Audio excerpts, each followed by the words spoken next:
Hi, this is Professor Farhad Hafezi from the ELZA Institute in Switzerland. Is keratoconus rare? Well, when I was a resident, I learned that keratoconus is a rare disease, which is defined as 1 patient out of 2,000. Where does this number come from? It comes from a paper that had been published back in 1986.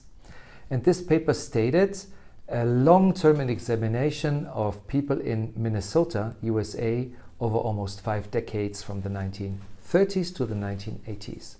So all these patients over these 5 decades had been screened for keratoconus, and imagine the technology back in the 1930s and 40s. It was primitive, so the mode of detection was very low.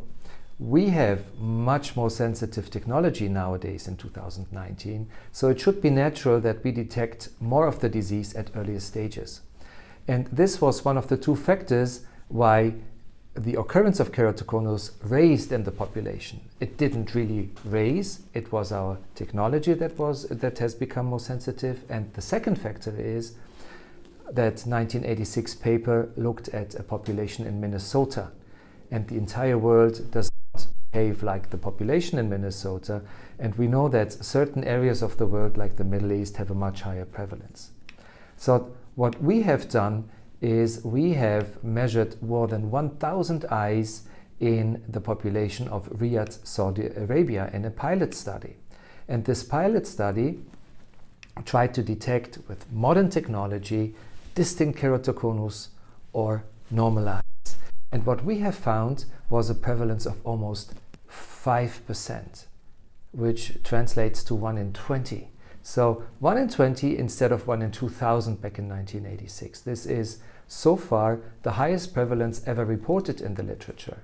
And this motivated us to start a global trial where we multiply the results or the setup that we have created in Saudi Arabia in 11 countries throughout the entire world, including the USA, Russia, Egypt, Morocco, Switzerland, and so on. What we are trying to do is a global map of keratoconus with specific prevalences. How rare or not rare is keratoconus in certain areas of the world. But what we can say with certainty already now, keratoconus is not a rare disease.